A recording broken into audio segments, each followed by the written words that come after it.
নৈহাটিতে গিয়ে তৃণমূল সাংসদ বিধায়ককে হুঁশিয়ারি সুকান্ত মজুমদারের। সারা দেশে কতগুলো রাজ্য বিজেপি চালায় আপনারা জানেন? সেখানে গুন্ডার অভাব নেই। যোগীর ভয় গুন্ডারা ঘরে ঢুকে যাচ্ছে। বিজেপি কর্মীদের বাড়ি ভাঙচুর করছে তৃণমূল কংগ্রেস। আমরা খাতায় হিসেব লিখে রাখছি, এই মন্তব্য সুকান্ত মজুমদারের। যেদিন সময় আসবে বেছে বেছে হিসেব নেব। নৈহাটিতে হুঁশিয়ারি বিজেপি রাজ্য সভাপতির। ঠিক কি হুঁশিয়ারি তার শুনবো।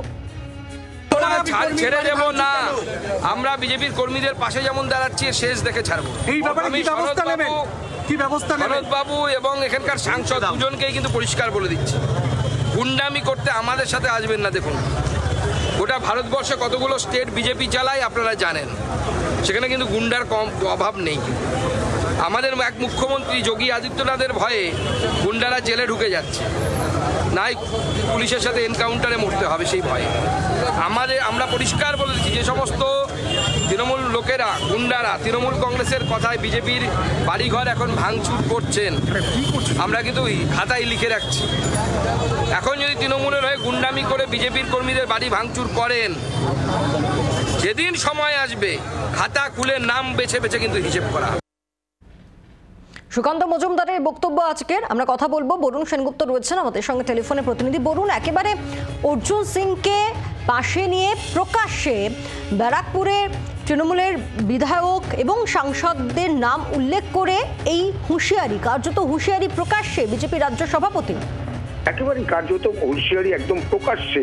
পাশে অর্জুন সিংকে দাঁড় করিয়ে তিনি কিন্তু সিং ভবনের সামনে যখন তিনি যান, সিং ভবন পরিদর্শন করেন, ঠিক তারপরেই সেখান থেকে বেরিয়ে আসার পরেই তিনি কিন্তু হুঁশিয়ারি দেন।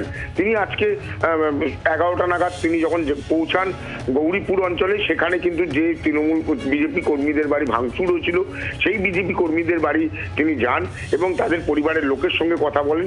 তারপরে তিনি সিং ভবনের উদ্দেশ্যে যান। সিং ভবনে গিয়ে ভাঙা অবস্থায় সিং ভবন দেখে তিনি বাইরে বেরোনোর পরেই তিনি কিন্তু বলেন একেবারেই বিধায়ক সনদে এবং সাংসদ পার্থ ভৌমিক তাদের উস্কানিতে যারা চলছে বা তৃণমূল কংগ্রেসের উস্কানিতে যারা চলছে তাদের নাম কিন্তু একেবারে লেখা থাকবে এবং সেই নাম লেখা থাকবে। এবং তিনি এটাও বলেন যে খাতায় তারা তৈরি করে রাখছেন, তাদের নাম লেখা থাকছে, তাদের হিসেব প্রত্যেকটা হিসেব হবে এবং বেছে বেছে যেখানেই থাকুক তাদের সময় এলে বেছে বেছে কিন্তু তাদের শায়েস্তা করা হবে, এমনটাই কিন্তু তার দাবি।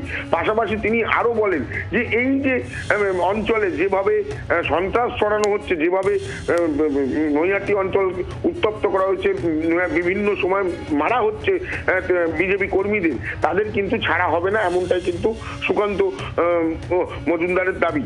পাশাপাশি এই দাবি কিন্তু খণ্ডন করেছেন একেবারেই পার্থ ভৌমিক। তিনি যেটা বলছেন, ঠিক এই জায়গা থেকে বলুন, ধন্যবাদ তোমাকে। পার্থ ভৌমিকের সঙ্গে আমরা কথা বলেছিলাম টেলিফোনে। ব্যারাকপুরের তৃণমূল সাংসদ পার্থ ভৌমিক, তিনি ঠিক পাল্টা কি বলছেন শুনবো। একটা খুনিদের সমর্থনে প্রচার করা একটা মানুষ যার কোনো মানে নির্লজ্জতার শেষ নেই, তার কথার কি উত্তর দেবো বলুন তো? একটা মানুষের মিনিমাম ভদ্রতা সভ্যতা থাকলে খুনির সমর্থনে কেউ যায়, খুনির সমর্থনে গেছে। এবং বিজেপি পার্টিটা এই হয়েছে, মানে ওদের দৈন্যদশা কোথায় গিয়ে ঠেকেছে।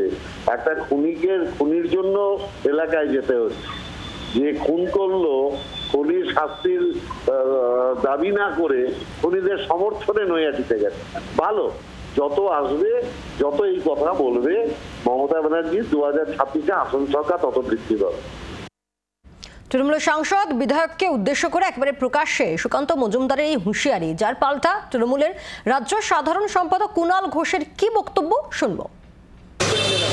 দেখুন, সুকান্তবাবু চিন্তায় আছেন, তার কারণ ওনার কাছে খবর হচ্ছে এই ফেব্রুয়ারি মাসটা, আজকে তো 1 তারিখ, পুরো ফেব্রুয়ারি মাসটা বোধহয় ওনার সভাপতিত্বটা টিকবে না, মাঝপথে ওনাকে বদলে যেতে হবে।